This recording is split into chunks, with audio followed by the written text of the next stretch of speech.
Olá, boa noite. Nós vamos começar uma live hoje sobre educação sistêmica. Roseli, que é assessora do IDESV há décadas, e ela trabalha com educação sistêmica diariamente, na formação de educadores, de pais. Boa noite, Roseli, tudo bem? Ei, Paulo, boa noite. E você? Tô bem, você? Graças a Deus, tudo em paz. Então tá bom, E deixa eu por baixar aí, aqui um pouquinho. Tô bem, graças a Deus. tá me ouvindo Feliz que bem? chegou outra quinta-feira. Eu também estou gostando dessa quinta sistêmica, ela podia se estender, viu, Roseli? Pois é, Cada que dia coisa com mais boa. perguntas. Que coisa boa, Paulo. Olha, eu recebi uma pergunta da Juliana para a gente começar a nossa conversa hoje. Tá. Ela está perguntando como que a gente aplica os dois pilares que você explicou na última quinta sistêmica, que foi semana passada, no dia 2 do 7. A ordem, né, e o pertencimento. O pertencimento foi a primeira que você tocou e a segunda foi ordem. E hoje você vai falar do terceiro pilar, né? Então tá todo mundo esperando. O povo está entrando, já está entrando um tanto de gente aí. E enquanto o povo entra, eu posso apresentar o meu livro para o pessoal? Sim, claro, coisa boa. Roseli, esse livro está me dando muita alegria, já está na segunda tiragem. Ele chama o que as escolas podem aprender, sabe? Que Esse livro eu legal. lancei em dezembro. Dezembro. E aí veio a pandemia e muita gente comprou para ler, está vendendo também online. E aqui foi por causa desse livro, do lançamento desse livro, que eu fiquei conhecendo educação sistêmica. O Rogno foi do lançamento e ele falou que eu tinha que conhecer vocês. Que Né? ótimo. Querido Aí Rongno. chegou a pandemia e aí eu escrevi outro, que já estava para escrever, mas eu ficava adiando, como eu tinha que ficar em casa, eu escrevi sobre a BNCC. Né? Aqui parece que está espelhado, mas aqui está escrito BNCC no chão da sala de aula. Eu, como professor, ficava muito inquieto que chegavam as mudanças na lei, chegava tudo isso, e ninguém explicava como que isso ia se aplicar lá na sala. Sim. Então aí, quando eu pandemia, eu sabia que eu não podia sair para nada, né? Porque grupo de risco já viu, né? Nem vou falar da idade, nem vou falar da idade. Aí escrevi mais desse, com 180 páginas. Depois, não satisfeito, eu escrevi mais um. Então, Gente, eu você é estou top das galáxias para escrever, então, ai. escrevendo outro agora. Agora eu vou falar dele. Então, esses aqui, a gente está lançando agora. Eu falei com o professor, com o doutor Décio ontem, né, na live com ele. Ele vai colocar consignado aí na editora. Ótimo. E esses três aqui, até o dia 15 do 7, custam R$ 99,90. São 520 páginas, em que eu procurei colocar os meus 30 anos de Como que é o nome professor. desse terceiro aí? Chama Metodologias Ativas, o que as escolas podem Ah, tá. aprender. Mas não é só conceito, sabe? Eu nunca Sim. gostei daquela coisa muito acadêmica lá no céu que ninguém entende. Né? Como professor, eu queria assim, mas como que eu coloco isso em prática? Aí, no final de cada capítulo, eu proponho uma prática para o professor e para ele colocar na sala. Que Né? Até o ótimo. pessoal entrar aí, já temos 8 pessoas, podemos começar. Sim, claro. E depois as pessoas assistem, né? Vamos privilegiar quem chegou. Isso. Vai ficar no YouTube, no nosso canal, que as escolas podem aprender. Eu vou te mandar, e aí você também pode, no canal do Instituto, do IDESV, colocar isso. Sim. Roseli, você pode falar dos cursos que vocês estão fazendo, que agora Sim, mudou, né? Tem é. online. O IDESV, ele tem ele já tem 20 anos, né? Que ele está rodando, quase 20. A Zaira deve estar aí, depois ela pode escrever aí exatamente a idade. Mas ele já está rodando faz um tempo, né? O Décio e a Wilma, eu posso dizer que pelo menos foram assim, aqui em Minas, eu acho que no Brasil tudo, todos assim, pioneiros, né? Em trazer uma abordagem onde eles abrangem além das constelações familiares. Então, dentro do IDESV, nós temos educação sistêmica, que trabalha com a área da educação, saúde sistêmica, que trabalha com a área da saúde, direito sistêmico, né, que trabalha com essa questão judiciária e tal, da justiça, e temos também um curso para jovens, tem o curso para os pais, então tem para todas, o Décio e a Wilma, eles conseguiram montar uma forma de trabalhar, uma metodologia, né, que nós podemos trabalhar com todas as ramificações, porque, na verdade, as leis naturais, como o próprio nome diz, elas são naturais dos relacionamentos. E o que a gente precisa observar é como que elas estão atuando. E se ela estiver atuando de forma harmoniosa, tudo segue bem. Mas quando tem algum empecilho, aí a gente precisa observar qual das leis que estão atuando, que estão, assim, no meio, né, que está interferindo naquela situação. E todos nós, os formadores do IDESV, nós temos uma formação para observar isso mesmo, né? E o curso de Educação Sistêmica é exatamente isso, é de ajudar o professor a observar por que aquele aluno não está aprendendo, o que é que está acontecendo além daquilo que os meus olhos veem. Como eu posso perceber essa criança, a família dela, e aqui criança eu estou querendo falar adolescente, adultos, universitário, o que é que está no contexto familiar dessa criança, no sistema familiar dela, que pode ajudar ela a ela ganhar força e que pode também retirar a força. Não que o sistema faz isso porque quer, mas a atuação das leis sistêmicas, quando elas estão em desordem, ou estão fora do fluxo natural, elas trazem consequência. Então, na semana passada, nós falamos do pertencimento, né? Então, assim, dentro de um sistema familiar, todas as pessoas que são daquele sistema fazem parte. Todas. E todas têm um lugar, né? E é preciso nós olharmos para isso a partir do olhar sistêmico. Então, o que acontece dentro da escola? Nós, professores, eu contei na semana passada que eu também sou professora, eu estou na área, dentro da escola, quase 30, mas já deu uns 30, né, na verdade, porque eu comecei antes dos 19, eu já tenho 52. Então, assim, eu conheço muito o ambiente escolar e eu sei o quanto nós queremos acertar enquanto educadores, professores ou qualquer uma, como você diz a semana passada, qualquer uma das horas, né, que está envolvida dentro do contexto familiar, a gente quer muito acertar, mesmo porque a educação, a escola, ela é um pilar muito forte na sociedade.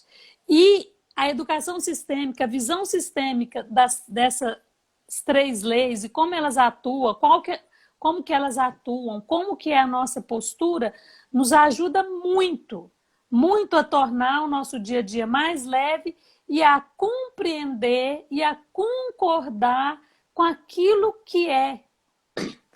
E eu costumo dizer, falo muito isso nos cursos, porque existe o fato nós não podemos mudar, já é.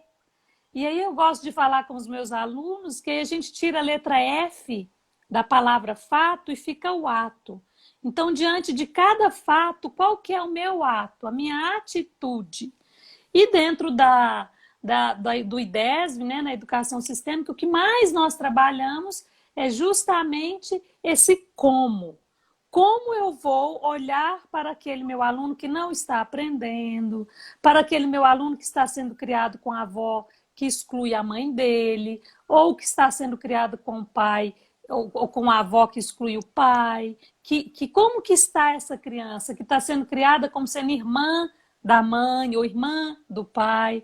Então, com esse conhecimento que é simples, nós conseguimos olhar para tudo isso e compreender o que está acontecendo ali e numa postura de sermos apenas a professora, olhar e de verdade ajudar as crianças naquilo que é possível ajudar e que nos é permitido. E aí o que eu tenho de mais posso dizer assim, de mais valioso é a experiência ao longo dos últimos 20 anos, né? Como eu fui experimentando essa metodologia, como você diz que gosta da prática, né? Assim, eu fui mesmo experimentando todo esse conhecimento dentro da sala de aula. Isso aconteceu também com a Armanda, que é quem dá a saúde sistêmica, com José, que é quem trabalha a justiça sistêmica, e assim vai. Cada um deles, o líder sistêmico também, as pessoas, os formadores, eles tiveram uma prática, uma experiência dentro do ramo deles, no meu caso eu sou educadora, e aí por isso a gente quer muito que cada professor, cada escola tenha acesso a essa informação, a esse novo jeito de olhar e cuidar das crianças e da escola, né? Então é isso. Acho que eu fui além da sua pergunta, mas empolguei, viu, Eu Paulo? assim, Roseli, eu me apaixonei. Então, estou fazendo propaganda de educação sistêmica porque eu gostei muito da abordagem do workshop que você fez em Belo Horizonte. E aí, uma pergunta. Nossa, que honra, a Isabela Toledo está entrando. Ah, que Ela, chique. ela entende tudo de metodologia ativa. A Fernanda Costa está falando assim: boa noite, minha nova professora. Que honra te ouvir. Que É muito bom, legal isso. Fernanda. Que bom. Muito legal. Uhum. As leis são cósmicas ou são naturais? Ou é a mesma coisa? Na verdade, é bem assim, as leis elas são naturais, elas já estão aí, né? O que o Bert Helge fez foi observar como que elas estavam atuando, né? Então, assim, na verdade, não tem nada de cósmico, né? Assim, não que eu seja contra ou a favor, na verdade, eu gosto também. Mas nesse caso, é bem aquilo que está acontecendo que tem uma repercussão, né? Então, assim, por exemplo, dentro da lei do pertencimento, quando nós podemos incluir e amar todos os que fazem parte do nosso sistema, isso nos deixa mais livres e mais leves. E agora, o fato de não fazer isso traz para a gente aquilo que a gente. Eu não sei se a gente falou da semana passada que a lei, que o pertencimento, a consciência arcaica do grupo, ela não aceita a exclusão ao preço de que alguém vai repetir aquela mesma exclusão que estava acontecendo, né? Então, por exemplo, às vezes a gente tem dentro da escola crianças que não estão aprendendo, que não estão desenvolvendo, que não estão seguindo bem na escola, e aí quando você vai olhar, lá atrás tem alguma pessoa do sistema dela que foi excluído. Recentemente eu atendi uma criança. Na verdade, a demanda da criança era o seguinte: ela estava roubando na escola, pegando dinheiro, né, da escola, na casa dela. E aí a mãe foi chamada para conversar, e depois que a escola trabalhou com essa criança, fez um trabalho com eles me chamaram porque para a gente ter um olhar sistêmico. E aí foi muito interessante, Paulo, porque eu fui conversar com a mãe dela e estava junto, a gente faz, né? Que a gente chama de um seminário, uma reunião, um set, onde nós atendemos todos e conversamos para juntos olharmos para o mesmo lugar. E nesse caso era, para que essa criança está pegando dinheiro? E aí foi muito bonitinho, porque na hora que ela chegou no set, o pai e a mãe estavam lá e tal, a gente chegou, eu falei para ela, ela já me conhecia, porque eu já tinha ido lá na escola, no espaço, e aí perguntei para ela, você sabe por que eu vim aqui? Por que a sua mamãe me chamou? Ela falou, eu sei, é porque eu pego dinheiro? Eu falei, Olha, eu falei, exatamente. Agora sim, eu fiquei muito impressionada. Onde você está gastando esse dinheiro? O que você está comprando com esse dinheiro? Tipo, R$ 100. Aí ela fala, eu pego, assim, ela chegou a pegar de vizinhos e tudo, e a mãe estava muito nervosa, porque ela, além de ter que pagar a conta, né, ainda tinha uma filha que ficava com esse, né, com esse, sei lá como que fala isso aí, né? sofrimento moral, desconforto, né? Exato, com esse desconforto com as vizinhas e tudo. Aí ela pegou e falou assim: não, eu compro biscoito. Falei, não, biscoito, vamos fazer a conta. Biscoito custa R$ 2 esse biscoito que você É gosta. muito biscoito, né? Sobrou R$ 98. E o que você fez com os outros? Aí eu comprei bolo para mim, para meus amigos. Falei, bom, mas aí você gastou mais, né, sei lá, 15, ainda tem muito dinheiro. O que você foi fazendo com o outro? Aí eu comprei uma pipa para o meu irmão. Aí, assim, tudo que ela fazia, ela foi fazendo as contas e no final ela comprava lanche para todo mundo e distribuía. E o lanche que ela mais comprava era o bolo. E aí eu fui conversando com a mãe dela, falei, olha, olhando para isso, tem alguém na sua família, né, que é excluído? Aí o pai estava junto, falou, não, na minha família tem, mas assim, não tem nada assim de tão especial. E aí foi muito bacana, porque a mãe dela, aí ela falou assim, nossa, teve um momento que a mãe dela falou, nossa, eu lembrei aqui, a minha mãe tinha um irmão que roubava. E a minha mãe não gostava. Então, quando ele chegava, a minha mãe escondia tudo, trancava tudo. E ele dormia de fora. Eu tinha esquecido disso. Hum. Punha ele, tipo, na varanda, eu não sei se tinha uma casinha no fundo. Eu falei, que coisa, como que você sabe? E sua mãe sabia que ele vinha? Telefonava? Ele falou, não. É porque, assim, toda vez que ele vinha, ele descia e a gente morava, tipo, numa ladeira. E quando ele estava lá em cima, minha mãe escutava as pessoas chacotando dele e tudo, porque uma das coisas que ele fazia era ir nas padarias e pegar um pedaço do bolo. E aí ele tinha o apelido de belisca-bolo. Olha, Aí ele isso estava descia impresso, e então, no as imaginário crianças. dessa criança. Aí na hora que ele descia, ia essa belisca-bolo, belisca-bolo. E aí foi muito impressionante. Não está no imaginário da criança. É uma repercussão da inclusão desse tio. É um jeito dela falar, mamãe, em mim você vai amar o tio. Tio Paulo, por exemplo, tio Sérgio. Olha, Então, essa poxa, criança, dentro desse movimento, ela é tomada a serviço. E como resolver isso? Quando a mãe percebeu isso, aí existe um movimento de conversar com a criança. Né? Olha, filha, isso que você fez me mostra como você ama o tio Paulo, por exemplo. E tá certo, ele merece todo o seu amor. A mamãe tinha realmente esquecido dele. Porque a exclusão se dá porque nós esquecemos, ou porque a gente acha que moralmente não deve ser lembrado, né? Ou porque tem algumas coisas que a gente não quer. Então, aí a mãe vai e fala isso, né? A gente faz uma conversa mais ou menos disso. Eu achei tão lindo que ela falou disso, e a criança chorou, né? Assim, ela ficou emocionada. E a mãe falou, ele tem um lugar no meu coração. E a vovó fez o que ela sabia fazer. Né? E depois disso, não foi mais necessário que a criança ficasse roubando mais. Não tive mais notícia de que isso aconteceu. Porque quando a gente inclui, né, ou lembra daquele que está esquecido, que está excluído, isso está lá. Então, muitas vezes a gente encontra com algumas demandas dentro da escola que a gente acha que é pirraça, que é preguiça.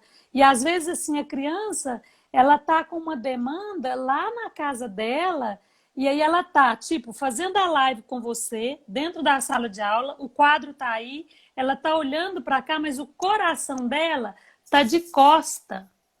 E aí, nada do que você fala aí me chama atenção mais do que lá. E aí, uma das coisas que a gente fala para a criança é exatamente isso. Aqui na nossa sala de aula, tudo que você é, tudo que te compõe, o seu papai e a sua mamãe são muito bem-vindos. Pode entrar, do jeito que é. E aí, quando nós fazemos isso, nós damos para a criança um lugar para que ela possa também ser e existir. E aí, muitas vezes, no caso dessa criança que eu te contei agora, a gente olha para ela e diz, eu vejo o que você vê, eu olho para onde você vê, que é esse tio que estava nessa situação. Então, a criança traz isso à tona para que as coisas possam ser organizadas dentro sistema familiar. E o que que acontece? Quando isso é visto, quando isso é trazido à tona e as pessoas concordam com aquilo, e eu costumo dizer que concorda exatamente isso, né? Concordar com o coração é um sim. Quando a família faz isso, aí a criança fica livre para não precisar mais olhar para o tio e agora sim, aprender o que é oração subordinada, aprender o que é Nossa, adjetivo, porque aí agora ela está livre. E muitos de nós não estamos livres para o dia a dia, para viver a nossa vida. A gente está preso em algumas situações e aí é muito bonito. Porque a Wilma, que é a esposa do Décio também, né, fundadora do IDESE, ela fala uma coisa tão linda. Ela fala assim que não falta amor no mundo. Porque esse movimento dessa criança é um movimento de amor. Só que é um amor cego, né? Que a gente costuma dizer, tem o amor que vê e o amor cego. Nesse caso, ela vê o amor dela por esse tio. Mas se você olhar para o tio dela e perguntar, tio, é isso que você quer? Que a sua sobrinha, sobrinha neta, ela roube também, ela passa pelos mesmos problemas? Não é isso que ele quer. Isso de também forma acontece, nenhuma, né? isso também acontece, agora me fez lembrar muito bonito, assim, quando você está ensinando uma criança, isso lá na tenridade, na alfabetização, e ela trava e não consegue aprender a ler, e ela não tem distúrbio nenhum. Ela é completamente competente do ponto de vista cognitivo, intelectual, mas ela para. Aí você vai olhar, lá atrás tem um analfabeto excluído. Ou a Ô, mãe, ou a ô, ô, avó. Roseli, eu estou com uma pergunta aqui de uma psicóloga. Uhum. Ela perguntou o seguinte: ontem, na live com o Décio, é, surgiu a questão do pai. É uma frase do fundador, né? Que é o pai. Onde não tem pai, não tem lei e não tem felicidade. É uma coisa assim. E ela lida com homossexuais, famílias assim, com um novo desenho. Quando o Bert Helly fez a teoria, a sociedade era muito patriarcal, não é isso? Eu não sei se eu estou falando a coisa certa, mas eu estou querendo te fazer a pergunta. Como lidar com novos modelos de família? Ó, tem uma coisa muito legal, eu agradeço a psicóloga que fez a pergunta. Isso é muito importante, porque independente de ser patriarcal ou não, todo mundo que está vivo, todos nós nascemos de um homem e de uma mulher. E esse homem é o pai. E essa mulher passa a ser a nossa mãe. Então não existe essa coisa de que a pessoa não tem pai. Ela pode não conviver com o pai, ela pode não gostar do pai, ela pode não conhecer o pai, mas ele existe.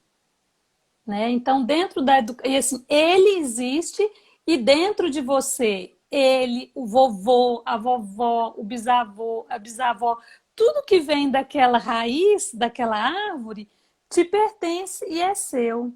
Entende? Isso independe de qualquer outra coisa, mas só é possível, mesmo que as famílias hoje, né, se desenham com pessoas com homossexuais, não tem nada a ver isso daqui com relação de pai e mãe, né? Independente disso, a criança vai sempre ter um papai, sempre ter uma mamãe. Se no caso, se nós temos aí duas mulheres ou dois homens cuidando de uma criança, isso só é possível porque um homem tomou uma mulher e teve aquela criança. E essa mulher, ela liberou essa criança para que eles cuidassem. Mas eles sabem que ela vem de uma mulher. Não existe essa coisa de ter dois homens tendo uma criança ou duas mulheres. Então, o homem, ele se torna pai, sim. Então, não tem pai? Não, tem jeito não. Ó, Eu não ela sei se está eu... aqui na live e ela acabou Cadê? de falar assim, e quando o casal gay adota? Sim, que Estou coisa gostando linda! da Sim, conversa. quando o casal homossexual adota, eles ganham um presente de um papai e de uma mamãe. E aí é muito lindo, porque se eles tomam esse presente com gratidão, aí eles conseguem cuidar dessa criança. Mas se eles criam a ideia, não, eles são meu, nasceram de mim. Não que eles não sejam os pais adotivos da criança, não tem problema nenhum. Mas eles podem fazer isso a partir da gratidão pelos pais. Uma vez eu atendi eu atendo muitas crianças adotadas, eu trabalho num espaço onde nós temos crianças que chegam com um dia, 2 dias, né, que as mães entregam. E eu falei isso na live passada, mas posso repetir, que assim, as crianças adotadas, elas só... todos nós, né? Nós só estamos vivos, primeiro porque nosso pai tomou nossa mãe, houve, né, todo aquele encontro maravilhoso que nos manteve, maravilhoso ou não, minto, tem nada de maravilhoso. Para alguns foi maravilhoso, para outros não foi. O fato é que o óvulo foi fecundado por aquele esperma. A partir dali, a nossa sobrevivência se deu porque a nossa mamãe escolheu deixar a gente vivo. E nesse caso da adoção, não para ela cuidar. Entende? Não para ela cuidar. Ela passa para frente. E olha, Paulo, vou te contar uma coisa. Eu já conversei com várias mães que adotaram crianças. Você não precisa nem conversar para você saber disso. Elas fazem isso num ato de amor profundo. Porque Sim, elas de verdade acreditam que essas crianças vão ficar melhor com outros pais. E, de novo, algumas delas, eu posso quase que afirmar que a maioria, não estão livres para cuidar dessa criança. E só por isso você recebeu essa criança. Então, assim, tomar as crianças adotivas com esse olhar de respeito pelo útero, né? Pelo casal, pelo homem e a mulher que fecundou, é muito importante, se torna mais leve, né? Então, assim, ter um lugar no coração para esses pais é muito, muito importante. E também é importante não deixar que a criança seja... porque ela vem de um outro sistema, né? Vamos dizer assim.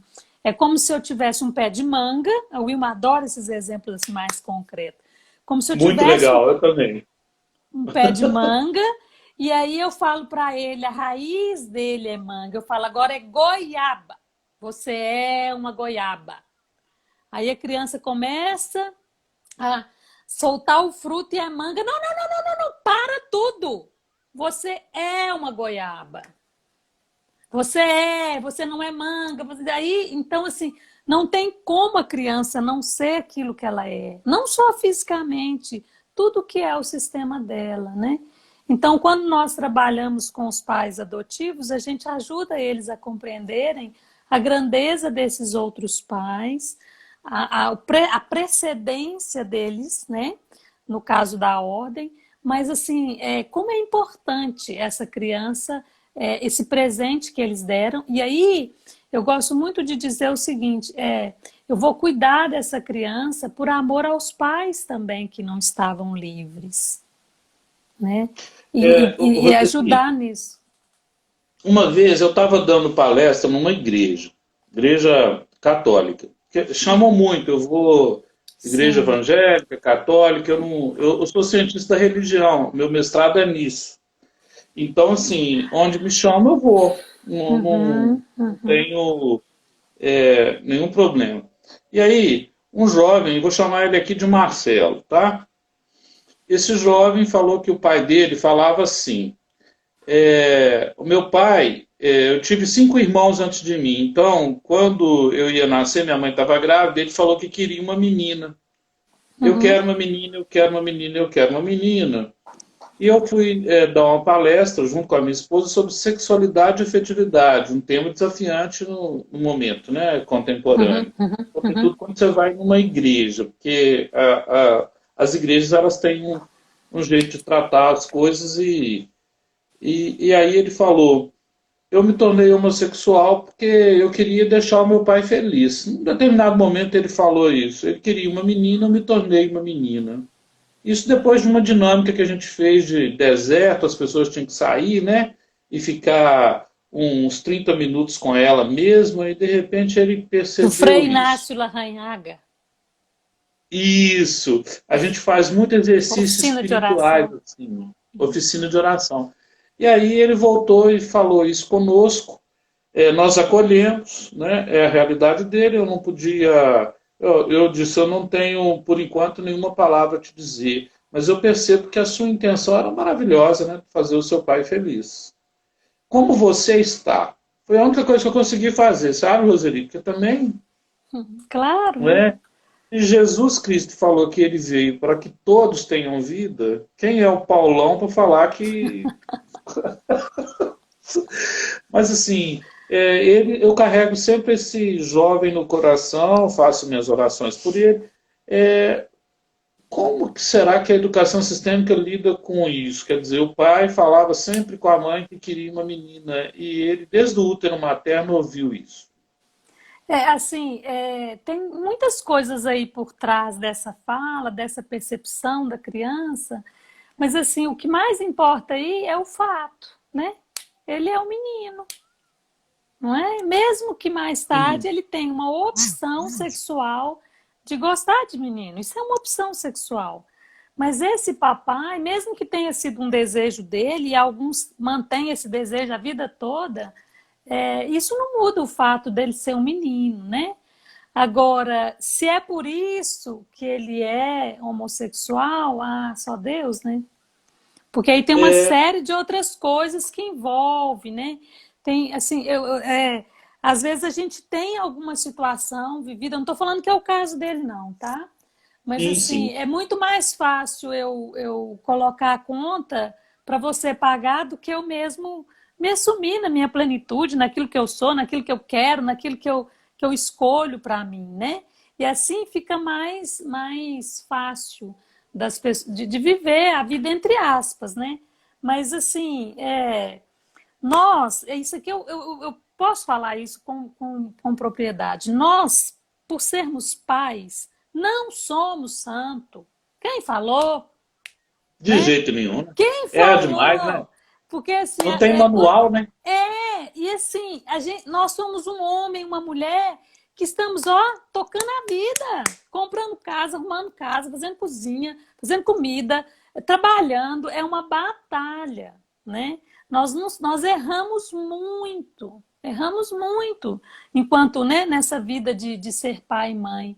E muitas vezes nós, filhos, criamos uma imagem ideal de pai e mãe, que, sei lá, se a Verdade. mídia, sei lá, sabe, moralmente. Então, assim, a gente fica criando uma imagem ideal, né? De, de um pai certo, um pai bom é aquele que faz isso, que faz aquilo, que faz aquilo, que faz aquilo. Pai bom é o pai seu, é o único que você tem. A mãe é a única que você tem. Então, assim, se eu pegar a infância dos meus filhos, que hoje têm 29 e 28 anos, e ver o tanto de coisa que eu fiz errado, eu vou pegar uma faca e vou ficar fazendo minha culpa, minha máxima culpa. Aqui eu fiz tudo o que eu sabia fazer naquele dia, naquele momento. Entende? E eu Roseli, percebo que muitas vezes também, Paulão, só para fechar aqui, né? sim, Que sim, aquilo que nós percebemos nem sempre de verdade foi daquele jeito, né? Eu lembro, assim, de perceber coisas na minha infância que eu dei um super mega valor, mas que para minha mãe não foi bem assim. Né? Às vezes o nosso pai chega do trabalho, a nossa mãe, e não nos dá atenção, e aí nós imaginamos que aquilo que eles fizeram é não gostar de mim. é me rejeitar. E às vezes ele estava ocupado, pensando nas contas que tinham que pagar, né? Então, se eu conseguir ampliar essa visão, não significa que a criança está mentindo, não é nada disso. Mas que talvez ela não tenha sido daquela forma como ela imaginou. E mais ainda, se foi, agora você pega aquela criança pequenininha que sofreu aquilo e fala, deixa eu te contar, papai quis isso, mas de verdade você nasceu um menino, bora lá ser feliz. Porque se você colocar aqui os desejos do seu pai e do lado de cá, como se fosse uma balança, né? Do lado de cá, os desejos, aquilo que a gente já falou na live passada, as coisas ruins que o seu pai ou sua mãe fez na infância, e do lado daqui, você coloca a vida, o que tem mais peso? O que vale mais? Porque que, deixa eu te contar, os nossos pais também foram filhos. Eles também têm as demandas deles. E ainda assim, eles se tornaram instrumento de nossa vida. E eu não estou aqui querendo falar que pai e mãe é santo, não, porque não é, né? Mas essa é uma coisa, assim, que não tem como mudar. Esse é o fato. Então, a minha atitude eu vou ficar reclamando, ou eu vou tomar essa realidade do jeito que é e seguir a minha vida realizando, fazendo valer a pena. Eu fico imaginando, assim, que como deve ser assim, a escolha para nascer, né? Eu penso que deve ter um monte de gente querendo nascer e nós ganhamos essa corrida, essa batalha. Né? Tem aquela história do esperma, chegou, são 6 milhões ali disputando. Chegamos, uhul, agora vou passar a vida reclamando. Eu gosto de falar com os meus alunos, não me irrita, não. Toma a força da sua vida, quantos anos você tem? 20, 30, 50, e vai realizar, sabe, a vida, aquilo que você veio para fazer. Eu costumo também falar muito isso, a gente não está aqui passeando. Todos nós devemos saber qual que é o nosso propósito. E tudo aquilo que me compõe, tudo aquilo que vem dos meus pais, tudo aquilo que vem da minha família, é aquilo que eu necessito para poder realizar aquilo que eu vim para fazer na vida, né? Roseli, eu tenho uma outra pergunta. Uma aluna minha chamada Renata, de um determinado colégio de classe média alta aqui de BH, ela falou, o Paulão, tem jeito de você conversar com uma amiga minha, o pai dela quer que ela seja médica, mas ela quer ser designer. E essa menina, ela estava vivendo uma crise existencial forte, ela estava querendo pular do prédio que ela morava, porque ela não tinha coragem de falar com o pai. E aí eu fiz uma dinâmica com ela, que é a roda da vida, aquela do coach, sabe? Não, que a pessoa vai dando, que ela vai dando uma nota de 0 a 10 para cada coisa da vida dela. E eu percebi que as notas estavam muito baixas. E eu perguntei para ela se ela me permitia telefonar para o pai dela. O pai dela é um médico muito famoso aqui em BH. Resultado, essa moça, como eu falei, você está querendo tirar a vida, uma ligação, né? Aí a secretária falou, olha, ele está muito ocupado, ele não pode atender. Aí eu falei, então fala que é o coach que está com a filha dele, está querendo suicidar. Aí, loucura, né? Eu acho que eu não faria isso mais. Mas eu fiz. Não, tá certo. É o fato. Aí ele deixou aí ela passou o telefone para ele, eu falei, eu posso ir até aí com a sua filha e a amiga dela que pediu para eu atendê-la? Eu não cobrei nada, tá, senhor? E realmente eu não tinha cobrado. Eu fui porque a Renata, minha aluna, pediu. E aí ele teve uma conversa com ela que talvez custou, assim, valeu milhões para ele. Eu sei que esse cara gosta de mim, assim. Depois ele ficou gostando, assim, falou, poxa, você é um cara legal, faz esse trabalho aí. Eu não sei se eu fiz certo, mas eu sei que eu consegui que aquela menina conversasse com o pai dela e a mãe era muito dependente, ela era publicitária, mas ficou atrás daquele médico que era um médico muito famoso. E não viveu a vida dela enquanto mulher, enquanto pessoa, bom, não sei. É isso que aconteceu. A moça conseguiu conversar com o pai dela e agora ela está formando em design, chegou o convite, né? A formatura vai ser virtual. Eu não entendo bem formatura virtual, tá? A gente está tendo que aprender um tanto de coisa. Eu gostaria mesmo de uma formatura real, sabe? Agora não pode.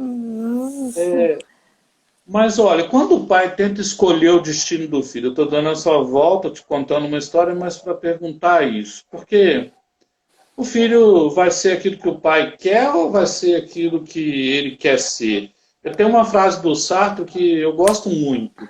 Não importa o que fizeram do homem, importa o que o homem vai fazer daquilo que fizeram dele. Parece que é um pouco do que você está dizendo. Aqui tem uma coisa muito importante, tá? Para te dizer, e essa pergunta é muito boa, eu até te agradeço por ela. Aqui nós vamos entrar um pouquinho na ordem, sabe? Que é aquela de que quem vem primeiro, quem vem depois, vem depois. Então, é muito importante nós sabermos o seguinte: quantos anos você tinha, Paulo, quando seu pai nasceu? 0. Né? Então, assim, ele tinha uma vida, o pai dessa jovem, por exemplo, ele tinha uma experiência de vida, ele tinha algo, né, que ele acreditava nesse movimento, assim, ele tinha uma experiência de vida. Então, assim, os pais, nós sabemos de verdade o que o mercado exige, como que as coisas estão, etc, etc, etc, etc. Estou aqui defendendo nenhum dos lados, estou só te trazendo esse parâmetro. Então, É a assim, lógica do muitas vezes... mercado, né? Não, assim, muitas vezes nós, pais, nos deixamos guiar pelos desejos e vontade dos nossos filhos e que acabamos, talvez, causando sofrimento. No meu caso, por exemplo, eu tenho um exemplo vivo meu. A minha filha, amada, querida Jéssica, ela porque quis fazer teatro. Desde pequena, desde que ela tinha 3 anos no Marista, no Colégio Marista, ela já fez uma peça de teatro e eu realmente acreditei que aquilo seria tudo na vida dela. E nós fizemos tudo o que era possível. Então, quando ela passou no vestibular, ela tinha nota para fazer vários cursos, mas o sonho dela, o desejo dela era fazer arte cênica. E aqui eu não estou falando que eu sou contra e nem a favor da arte cênica, não. Estou só te contando um exemplo bem clássico, bem de acordo com isso que você está me falando. E aí, Paulo, se você me perguntar, depois dos anos, você deixaria ela fazer artes cênicas? Hoje não. Com o conhecimento que eu tenho, não. Porque naquela época eu não sabia o que estava em volta da arte cênica e como a minha filha ficou um bom tempo da vida dela, mais de 8 anos, lidando com essa profissão, com esse sonho, que no meu caso, que no caso dela, é praticamente quase que impossível ser atriz da Globo, ser não sei o quê, aqueles sonhos que as pessoas estavam. E eu confesso a Deus Todo-Poderoso e a vós, meu amigo Paulo e todos vocês, que eu acreditava que ela ia sair da Universidade, da UF Federal de Uberlândia, aqui em Minas, e que ela ia bombar, que ela ia ser um sucesso total. Olha, Paula, minha filha morou no Rio de Janeiro quase 3 anos e foi um tempo muito difícil, porque bater com a cara na realidade e com os pais tão infantis, tão iludidos tanto quanto, nesse caso, foi muito difícil. E olha, Deus é maravilhoso e nos protege, mas assim, é muito difícil lidar com a frustração e depois resgatar esse filho e trazer de volta. Hoje ela mora em Patos, faz outro curso e trabalha com teatro, trabalha com o grupo de teatro da minha cidade, é super realizada nessas questões todas, mas aquela ilusão que ela tinha, ilusão, aquele sonho, porque o mercado da televisão ele é muito restrito. Então, assim, é quase que um funil, né? E os poucos que entram, não se entra só por causa do talento, tem talento também, mas existe uma série de outras coisas que é necessário fazer. Então, assim, Isso que você está falando é tão legal, porque nesse a caso, minha por filha exemplo, também, Ana Beatriz, fez galpão. E hoje eu estava vendo Malhação e o rapaz que era da sala dela está lá. Mas ela está formando em relações públicas, ou seja, eu não quis interferir no sonho dela, não. É isso que você quer, porque não, também tem a construção do projeto de vida. assim, eu não tô querendo dizer que a gente não possa interferir ou interfira ou não. Eu tô te dizendo assim, tô contando uma experiência minha para te dizer o seguinte: se ela for a atriz que vai ser global, de Hollywood ou não, a vida toma ela a serviço disso. Mas o que Sim, acontece, e acontece muito, é que a criança tem um sonho de ser jogador de futebol, quer ser o Neymar. Neymar tem um, gente. Tem em dois. milhões, né? Em Tem milhões. três. Então, assim, é muito difícil. Então, assim, depois que você, sabe, tiver condição de criar, de fazer suas coisas, você mesmo vai ser o Neymar. Mas primeiro vamos colocar a criança na vida, na realidade, né? E aqui te falei isso tudo para dizer o seguinte: quando o pai está no seu lugar de pai, né, fortalecido pelo seu próprio pai, pela sua própria mãe, a direção dele é muito assertiva. E nós, enquanto somos jovens, adolescentes, a gente acha que é crítica, que não é isso que eles querem, né? Que eles não realizam o meu sonho, né? Não tem problema nenhum. A única forma que eu trouxe a minha filha de volta desse mundo de sonhos foi botando ela na realidade. Tirei todos os recursos. Quer morar no Rio de Janeiro? Quer ficar batendo perna, achando que a vida é só... Porque ela teve uma vida de atriz, morou em Copacabana, beira-mar, maravilhosa, mas não fez nada, ficou 3 anos parado. E o problema é esse. Demora muito tempo para ir, demora muito tempo parada e demora muito tempo para voltar. Então, assim, ainda assim, ela ficou 1 ano e meio lutando, tentando, até que ela, tipo, meu Deus, eu já estou com tal idade, meus colegas, ou sei lá, a vida já passou, e se tem uma coisa que não tem volta nesse mundo é tempo, né? E E me assim, diga, isso que você fez é a ordem? é Ou não é ordem, é você? Não é ordem. você, foi a vida que fez, né? Porque também, Aí sendo assim, realista, manter no Rio de Janeiro não é nada fácil para os pais, né? caríssimo, caríssimo, um Não é? sacrifício, e não é só o caso dela, tá? Tem muitos outros que, São assim, milhares de jovens. nós nos dedicamos e nos empenhamos a dar aos nossos filhos aquilo que os nossos pais não nos deram. Posso falar? Sim, Péssimo. péssimo também acho.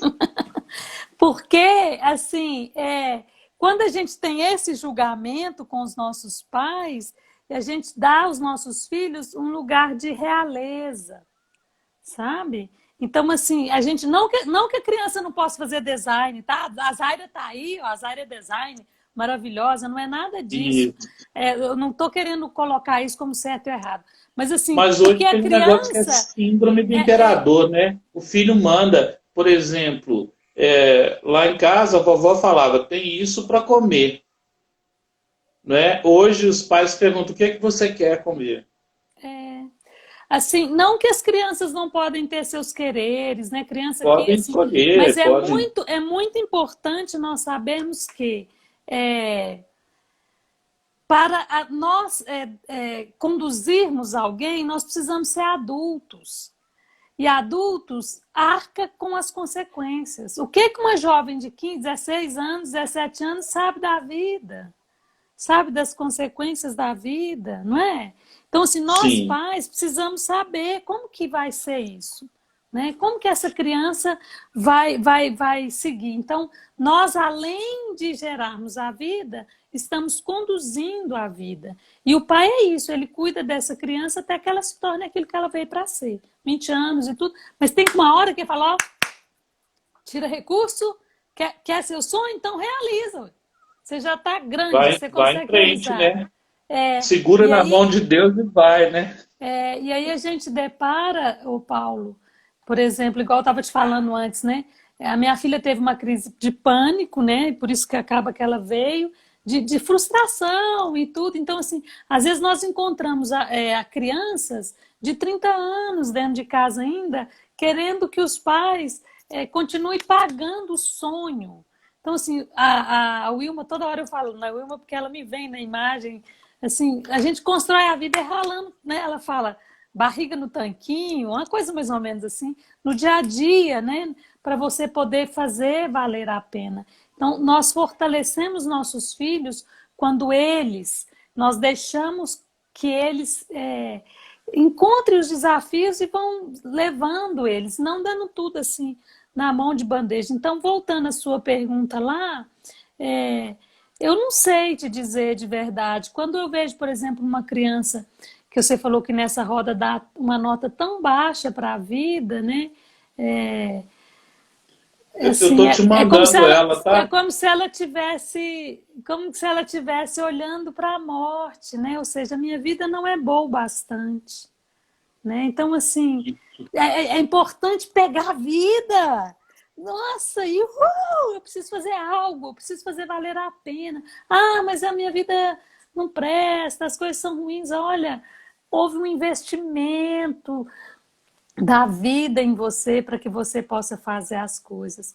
E se você não estiver fazendo, o único responsável te contar é você mesmo. É tudo, né? Não tem essa de que, porque meu pai fez isso, minha mãe fez isso, porque não sei o quê. Teve uma vez, Paulo, que eu atendi uma professora que ela falou comigo assim, eu estou muito mal, eu preciso de você, não sei o quê. Porque assim, eu estou com 29 anos, vamos supor, e a minha avó, eu tô com um problema no útero e vou ter que tirar o útero, porque minha avó morreu no parto. Então, assim, porque minha avó morreu no parto, então, assim, eu tô com esses problemas, agora eu não dou conta. Aí eu perguntei para ela, quantos filhos a sua avó teve? 12. Esse que ela morreu no parto era o 12º. Eu falei, quantos filhos você tem? Nenhum, Deus me livre. Então, assim, tipo assim, eu não tenho porque minha avó morreu no parto. Ô, gente, ela pariu 12 meninos. Teve uma vida, assim, a vida levou ela para a vida e distribuindo vida. E aí lá na frente, uma neta fala, não, porque você morreu no parto, eu hoje não posso ter filho, vou ter que operar, etc e tal. Então, assim, nós temos que, com a educação sistêmica, com a visão sistêmica, nós olhamos para tudo isso com uma postura muito respeitosa, sem julgamento, né? E cuidar da vida, e assim, né? E seguir, né? Não precisa tirar o útero, não precisa fazer tudo por causa do outro. Assim, dando a conta para o outro pagar, né? Assumir aquilo que veio e seguir. Eu quero saber qual que é a sua forma para fazer o tempo andar tão depressa, porque nós já estamos, falta 1 minuto para acabar. Eu queria que você se despedisse e na próxima quinta a gente continua e eu já vou fazer uma proposta aqui. Eu acho que nós vamos ter que continuar com essa quinta sistêmica por um tempo aí. Se você topar. Vamos seguindo para ver, né? Eu estou te mandando a roda da vida aí, tá? Tá bom, eu quero.